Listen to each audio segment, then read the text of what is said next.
Hey. Halo teman-teman Om Gun. Apa kabar kalian semua? Semoga kalian semua baik-baik saja ya. Diberikan kesehatan dan dimudahkan rezekinya. Amin. Oke teman-teman, kali ini Om Gun akan menceritakan sebuah film horor terbaru dari Turki. Oke, selamat menyaksikan. Jangan lupa baca doa.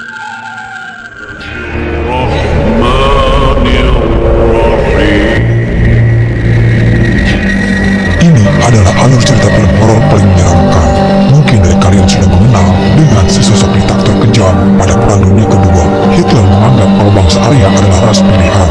Kalian sudah tahu bagaimana kini Raja Hitler pada saat dia masih menjadi orang paling berpengaruh di Jerman dan bahkan di dunia. Diceritakan kalau dibalik sesosok Hitler pada saat itu ternyata ada campur tangan iblis. Pria bernama Baron adalah pemimpin sekte yang disebut sekte Ganzir. Dialah yang membentuk karakter Hitler menjadi seorang diktator kejam. Setelah Hitler berjaya dan berkuasa, dia menjadi congkak dan ingkar terhadap perjanjian dengan iblis.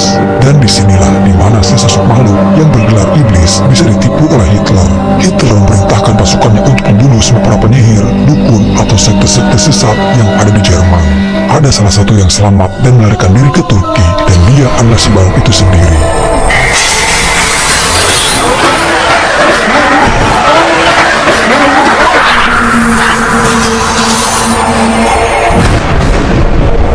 Film berpindah kepada Marla yang menjemput Olivia adiknya dari Amerika yang baru tiba di Istanbul. Marla yang sudah cukup lama tinggal di Turki. Dia sudah menikah dengan orang Turki dan mempunyai rumah di sana. Diketahui kalau Marla sedang hamil pada saat itu. Namun sayang, di tengah kehamilannya justru rumah tangga Marla yang malah berantakan dan harus berpisah dengan suaminya itu. Lalu tiba-tiba terdengar teriakan Olivia. Dia melihat ada sebuah benda yang entah itu apa, namun sudah banyak paku yang menancap dan dilumuri darah. Marla menyiapkan sebuah wadah baskom dan memasukkan benda itu. Lalu dia membakarnya. Apa yang dilakukan oleh Marla terasa aneh bagi Olivia. Marla beralasan karena dia merasa takut dengan keberadaan benda tersebut. Olivia pun semakin merasa aneh dan bertanya apa yang sebenarnya terjadi. Marla akan menjelaskannya setelah mereka selesai makan malam. Kala itu Marla memberikan sebuah foto pakaian tradisional Turki dengan ada beberapa jimat yang disematkan di baju tersebut. Konon jimat itu berfungsi untuk melindungi si pemakainya dari serangan jin jahat. Mendengar cerita dari Marla, Olivia tak lantas percaya begitu saja. Menurutnya itu hanyalah sebuah mitos. Marla mengambil foto baju itu saat dia sedang berkunjung wisata ke sebuah desa terpencil. Dan yang menarik perhatian Marla, baju itu adalah bekas seorang wanita bernama Hava yang sudah tewas dibunuh. Dengan kondisi wanita itu sedang hamil dan menggunakan baju tersebut. Si pelaku pembunuhan Hava tak ada satu orang pun yang tahu. Hava tewas dengan perutnya yang sudah dirobek dan janin yang ada di dalam perutnya Hava itu menghilang. Diduga kematian Hava ada kaitannya dengan ilmu hitam. Di tengah perbincangan, lalu tiba-tiba terdengar suara teleponnya berbunyi. Suara dari si penelpon yang tidak jelas, dan terlihat kalau itu seperti sebuah ancaman bagi Marla. Marla lagi-lagi menutupi dan hanya mengatakan semuanya baik-baik saja. Beralih ke masa sekarang, di malam itu, Bulga bersama asistennya Derian sedang berjalan menuju ke sebuah tempat. Namun di tengah perjalanan dari kejauhan, mereka melihat ada beberapa orang berdiri di hadapan mereka. Belum diketahui siapa mereka itu sebenarnya, namun Bulga merasa ada firasat buruk. Dia pun ingin pergi menghindar dan mencari jalan yang lain.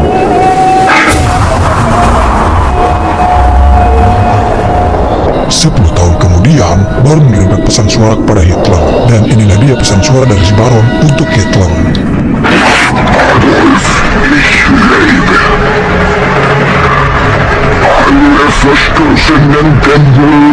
Dari isi pesan suara itu, Baron mengatakan kalau dirinya belum mati. Baron mengutuk Hitler karena sudah mengkhianati mereka. Dari pesan suara tersebut, si iblis menitip pesan kepada Hitler dan menunggu Hitler di api neraka yang abadi. Dan setelah 1 tahun kemudian, Hitler pun menyatakan tewas.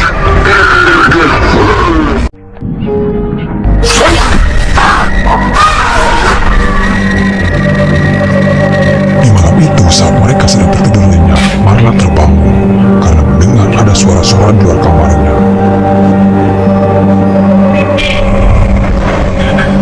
Dia memasuki sebuah ruangan gelap, mencoba menyalakan saklar lampu, tapi lampunya itu mati. Terlihat di sebuah cermin lemari, bayangan Marla yang bergerak dengan sendirinya. Lalu tiba-tiba muncul hewan semacam lalat mengiringi Marla. Marla terdengar oleh Olivia di kamar. Olivia dengan segera menghampiri dan mencari keberadaan Marla. Dia melihat ruangan itu yang sudah sangat berantakan. Dengan hanya menggunakan sumber cahaya dari senter, Olivia melihat Marla yang tergeletak dengan kondisi perutnya yang sudah robek, dan janin bayi yang ada di perutnya Marla itu sudah tidak ada sekarang. Kematian Marla kini ditangani oleh pihak kepolisian. Namun dari TKP tidak ditemukan adanya seseorang yang masuk secara paksa ke rumahnya Marla.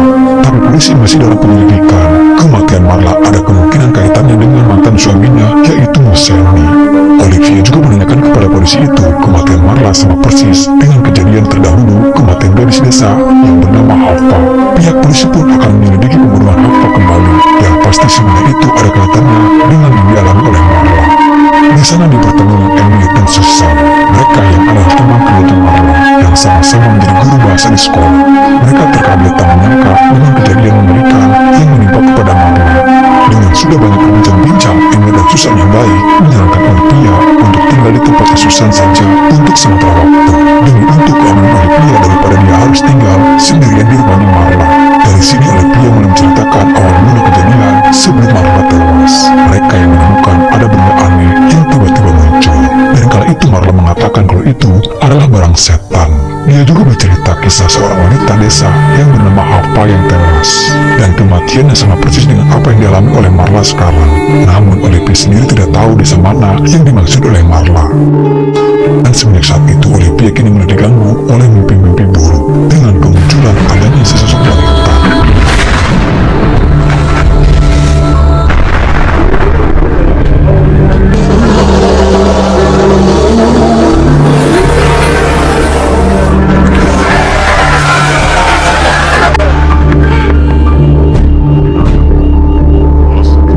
Keesokan harinya Olivia kembali ke rumahnya Marla. Di hari itu dia kedatangan seorang kurir yang mengantarkan barang yang ditujukan atas nama Marla. Kurir tersebut hanya meminta Olivia untuk menerimanya saja, dan isi dari paket tersebut adalah sebuah kaset video. Karena penasaran, Olivia pun memutar video tersebut.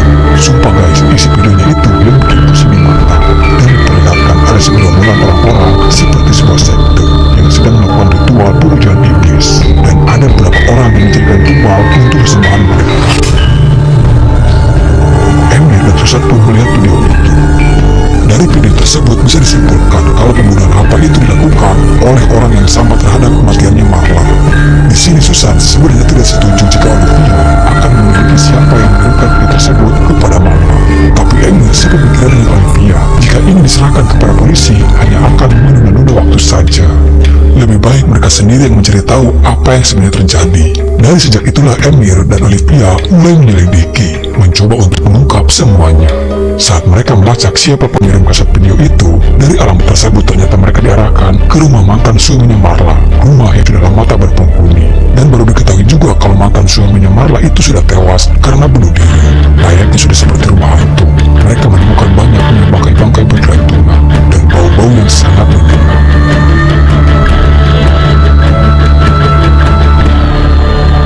Di sana Emily menemukan ada sebuah potongan kertas di atas sebuah bungkusan yang bertuliskan nama Marla dengan tahun dan tanggal kelahirannya dia.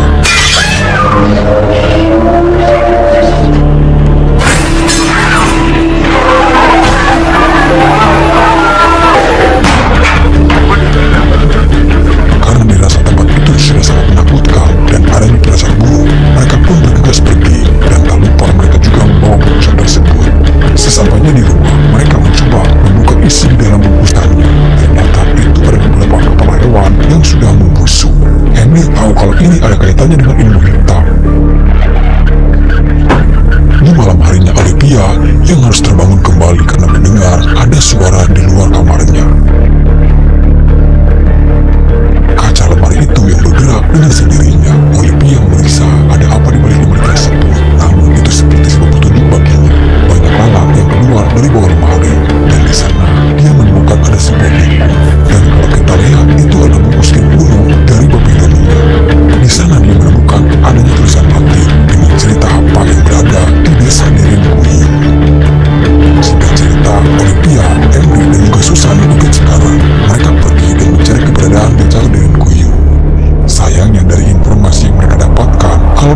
tersebut sudah tidak ada sekarang. Desa itu hancur terbakar tanpa sedikit pun yang tersisa.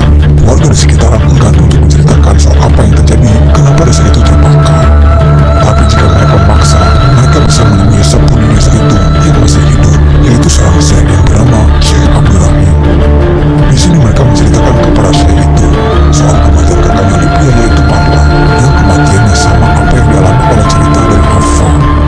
Syekh pun akhirnya menceritakan kisah kehidupan Hafa sebelum dia tewas. Keluarga Hafa adalah keluarga pendatang di desa dengan Kuyu. Desa itu adalah desa yang sangat subur dan juga damai. Namun setelah kedatangan Hafa, entah kenapa desa tersebut seperti terpikirkan. Hewan ternak warga yang tiba-tiba mati, banyaknya penyakit baru yang dialami oleh warga sekitar.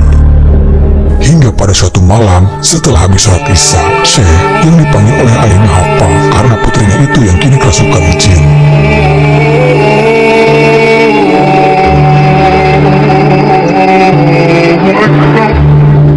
Hafa yang berada di bawah kolong rumah panggung, dia keluar layaknya seperti iblis. Hafa yang kerasukan oleh jin menunjukkan ada jin lainnya yang ada di bawah sana, dan yang merasuki tubuhnya Hafa adalah jin Kudeya. Ternyata Hafa ini sudah bersetubuh dengan jin, dan dia kini sedang hamil anak dari hasil perkawinannya itu. Namun tiba-tiba warga datang. Mereka yang sudah resah dengan keberadaan Hafa mencoba yang akan membunuhnya. Namun jin yang ada di dalam tubuhnya Hafa mulai memberontak, dan setelah itu Hafa tewas dengan perutnya itu sudah tercabik-cabik, dan janin yang ada di dalam perutnya Hafa pun menghilang. Mereka yang kini kembali pulang. Di malam itu Olympia mendapati telepon dari seseorang yang mengaku temannya Marla. Jika Olympia ingin tahu apa yang terjadi kepada Marla, datang saja ke tempatnya. Namun di malam itu Susan yang tiba-tiba saja bertingkah aneh sekarang. Seketika dia berubah menjadi sosok yang sangat mengerikan.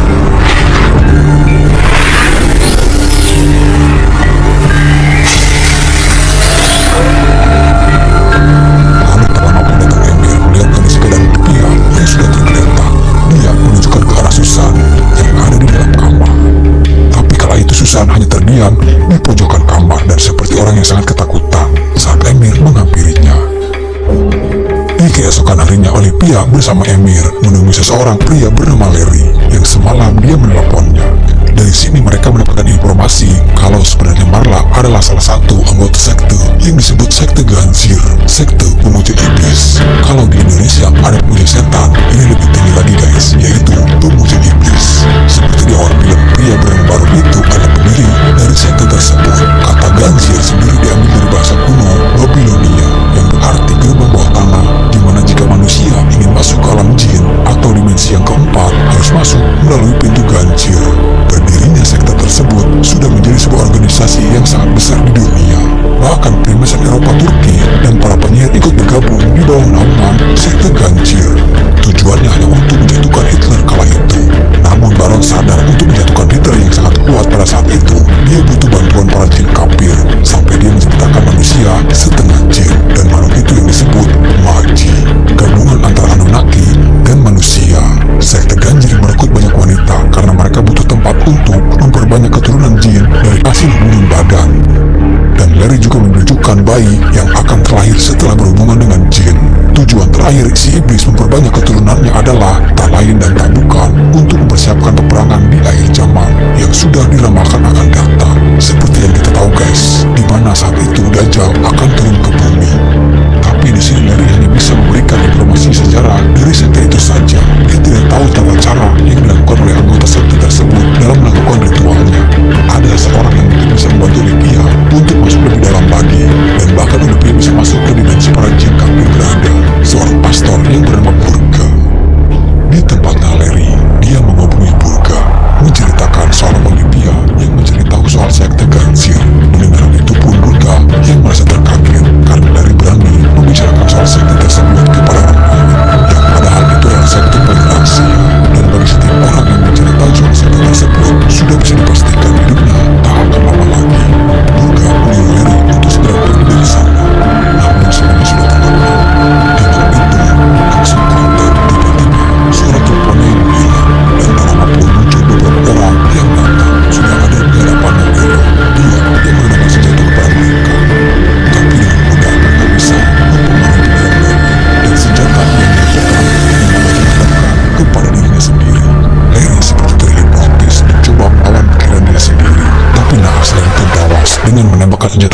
ke kepala dia sendiri.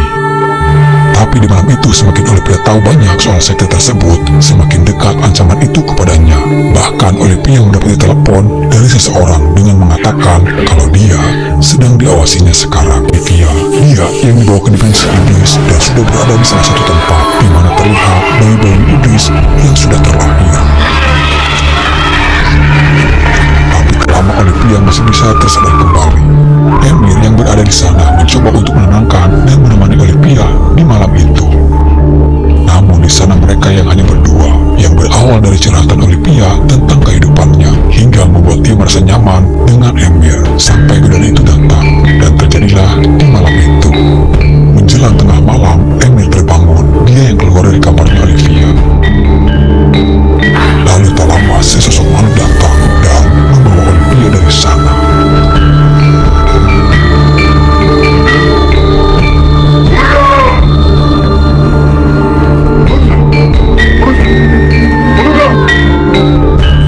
Keesokan harinya mereka akhirnya bertemu dengan seorang yang bernama Burga itu bersama dengan asistennya. Dia yang adalah teman dari Larry dan memberitahu kalau Larry sudah mati tadi malam. Burga tahu kalau Olivia sedang dalam bahaya karena mencoba untuk berurusan dengan sekte ganjil itu. Diketahui kalau Burga adalah seorang yang ahli dalam bidang pengusiran iblis. Di hari itu dia datang ke rumahnya Marla untuk melihat situasi kondisinya. Setelah dia menelusuri beberapa ruangan, ada beberapa barang setan. Satu persatu dia menghancurkannya. Ada satu tempat yang membuat dia curiga, yaitu di dalam lemari tersebut. Dan saat Burga membukanya, di sana sudah ada tulisan sebuah mantra-mantra kuno Babilonia. Tertulis juga kalau Marla sudah melewati gerbang ketujuh pintu ganjil untuk bertemu iblis yang bernama Iblis Kaibur. Burga akan memanggil Iblis Kaibur untuk mengungkap apa sebenarnya yang iblis janjikan kepada anggota sekte ganjil, hingga mereka mau melakukan sesembahan tersebut dan mencari tahu di mana keberadaan anaknya Marla yang mereka bawa. Tapi pemanggilan iblis itu akan dilakukan di tempatnya Burga. Lalu ritual pun dimulai. Deran yang dijadikan mediasi untuk si iblis masuk ke raganya dia.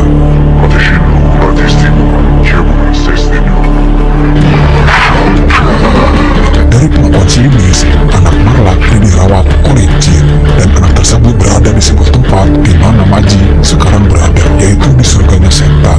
Yang disebut manusia itu adalah neraka. Namun saat Burga menanyakan kenapa Marla melakukan penyembahan kepada iblis, apa yang iblis janjikan kepada Marla, namun si iblis enggan untuk menjawab dan meminta Burga untuk melepaskan ikatan yang membelenggunya, hingga iblis itu menjadi buka dan menembak.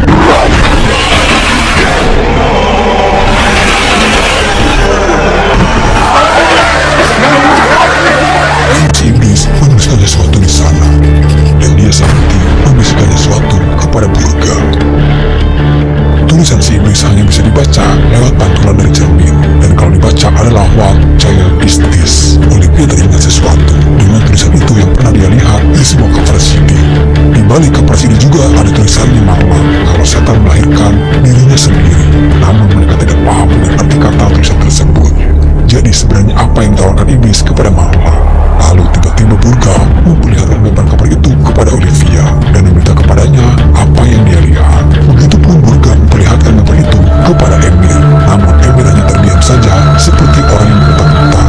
Lalu tiba-tiba Burga menangkap Emir, dan ternyata Emir sendiri adalah anggota sekte ganjil. Tubuh Emir yang dirasuki oleh jin pemintai. Burga tahu soal Emir saat dia dibisikkan oleh si iblis sebelumnya. Itulah kenapa si iblis tidak mau terang-terangan memberitahukan di hadapan mereka.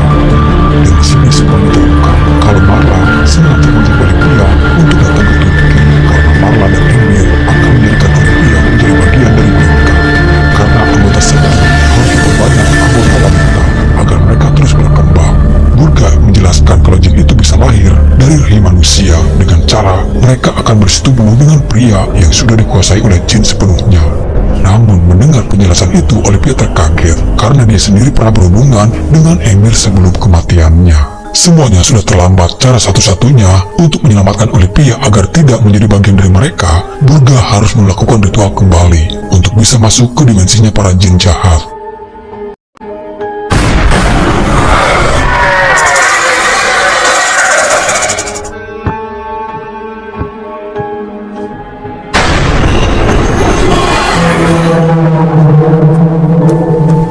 Burga mulai menghancurkan jin yang ada ada di dalam tubuhnya Olivia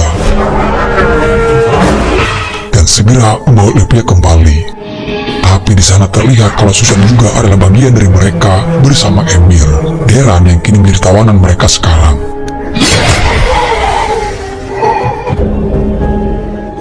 Di dunia nyata, Deran yang berusaha membantu dan memberikan senjata itu kepada Burga untuk melawan mereka.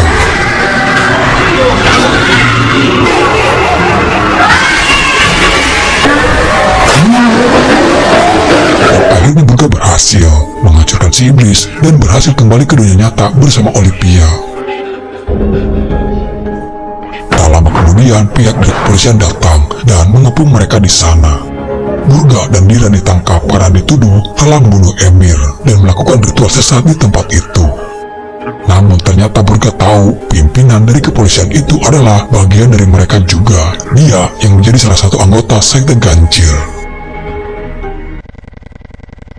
Sementara Olivia yang bawa menggunakan ambulan rumah sakit, dan terlihat perawat yang ada di sana tak lain dan tak bukan adalah Marla, kakaknya sendiri yang kini hidup kembali, dan film pun selesai.